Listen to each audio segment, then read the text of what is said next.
తమిళంలో ఈ ఏడాదిలో చిన్న సినిమాగా వచ్చి పెద్ద విజయాలను సాధించిన వాటి జాబితాలో పార్కింగ్ ఒకటిగా కనిపిస్తుంది.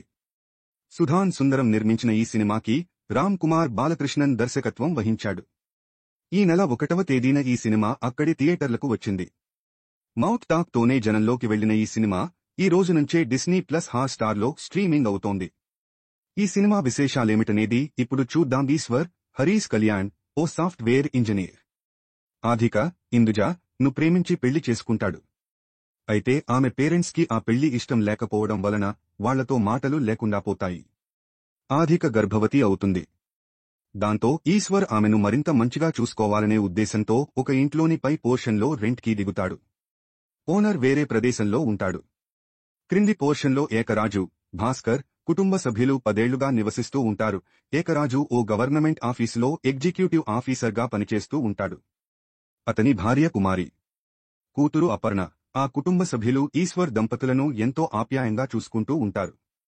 తాను ఆఫీసుకి వెళ్లిరావడానికి భార్య హెల్త్ చెకప్లకు ఇబ్బంది అవుతుందని భావించిన ఈశ్వర్ కొత్తగా ఒక కారు కొంటాడు.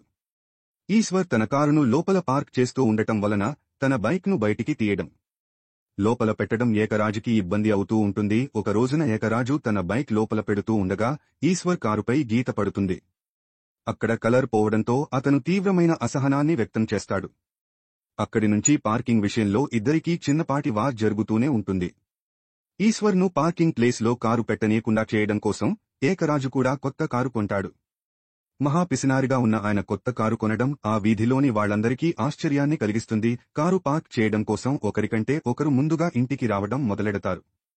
ఆఫీస్కి వెళ్లినా వర్క్ పై మనసు పెట్టలేకపోతుంటారు. చివరికి హాఫ్ డేనే వర్క్ చేసి ఇంటికి వచ్చేయడం చేస్తుంటారు. అలా ఒకరికంటే ఒకరు ముందుగా ఇంటికి చేరుకుని పార్క్ చేసే ప్రయత్నంలో అటు ఏకరాజు కారు, ఇటు ఈశ్వర్ కారు డ్యామేజ్ అవుతాయి. తన కారును డ్యామేజ్ చేసిన ఏకరాజుపై ఈశ్వర్ చేయి చేసుకుంటాడు. ఏకరాజుపై ఈశ్వర్ చేయి చేసుకోవడాన్ని అతని భార్య ఆధిక తప్పుబడుతుంది. ఇల్లు మారిపోదామని అతనితో చెబుతుంది. అయితే ఈలోగానే ఏకరాజు తొందరపడతాడు. తనకి జరిగిన అవమానానికి ప్రతీకారంగా అందరిలో ఈశ్వర్ని కూడా తలెత్తుకోకుండా చేయాలనే నిర్ణయానికి వస్తాడు. అందుకోసం ఏకరాజు ఏం చేస్తాడు? అతను తీసుకున్న నిర్ణయం ఎలాంటి పరిణామాలకి దారితీస్తుంది? పార్కింగ్ ప్లేస్ కోసం జరిగే ఈ పోరాటానికి ముగింపు ఏమిటి అనేది మిగతా కథ. రామ్ కుమార్ బాలకృష్ణ దర్శకత్వం వహించిన సినిమా ఇది. కథ ఆయన తయారు చేసుకున్నదే. సాధారణంగా పట్టణాలలో అద్దె ఇళ్లలో 2 కుటుంబాల వారు అద్దెకి ఉన్నప్పుడు పార్కింగ్ సమస్యలు తలెత్తుతూనే ఉంటాయి. చిన్నపాటి గొడవలు జరుగుతూనే ఉంటాయి. కాకపోతే ఈగో కారణంగా ఇవి చాలా పెద్దవవుతూ ఉంటాయి. ఇలాంటి గొడవలు ఎక్కువ సంఖ్యలోనే కనిపిస్తూ ఉంటాయి. అలాంటి సంఘటనలలో నుంచే ఈ కథ పుట్టిందనుకోవాలి. దర్శకుడు ఈ కథను ఎంత సహజంగా రాసుకున్నాడో అంతే బలంగా చెబుతూ వెళ్లాడు. తక్కువ పాత్రలనే ఎంచుకున్నప్పటికీ వాటిని వాస్తవానికి చాలా దగ్గరగా ఆవిష్కరిస్తూ వెళ్లిన తీరు ఆకట్టుకుంటుంది. తమ ఈగోలను చల్లబరుచుకోవడం కోసం కొంతమంది ఎంతవరకు వెళతారు? అందువలన వాళ్లు ఏం కోల్పోతారు? అనే విషయాలను దర్శకుడు చెప్పిన విధానం ప్రతి ఒక్కరికీ కనెక్ట్ అవుతుంది. చిన్న సర్దుబాటుకి అహం అడ్డు రావడం వలన ఎంతటి ప్రమాదకరమైన పరిస్థితులు ఎదురవుతాయనేది అర్థమయ్యేలా ఆవిష్కరించిన సినిమా ఇది. 2 కుటుంబాలు ఒకటే పార్కింగ్ ప్లేస్ చుట్టూ తిరిగే ఈ కథ చాలా సింపుల్గా మొదలవుతుంది. అక్కడి నుంచి దర్శకుడు ఈ కథను నడిపించిన తీరు ఆడియన్స్ను అలా కూర్చోబెట్టేస్తుంది. అనవసరమైన సీన్ ఒక్కటి కూడా కనిపించదు. ప్రీ క్లైమాక్స్, క్లైమాక్స్ కూడా ఆడియన్స్ ఊహకు అందకుండా ఉత్కంఠను రేకెత్తిస్తాయి. ఆర్టిస్టులంతా అలా తమ పాత్రల్లో ఒదిగిపోయారు. Sam CS background score ఈ కథను మరో మెట్టు పైన నిలబెట్టింది.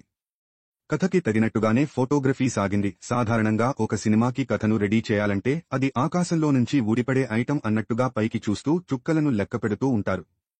కథ అనేది ఎక్కడో పుట్టేది కాదు. ఎవరో ఎక్కడో పెంచేది కాదు. దానిని పార్కింగ్ ప్లేస్లో నుంచి కూడా తీయవచ్చు అని నిరూపించిన సినిమా ఇది. ఈగోను పక్కన పెట్టకపోతే ఇబ్బందులు తప్పవని చెప్పే కథ ఇది.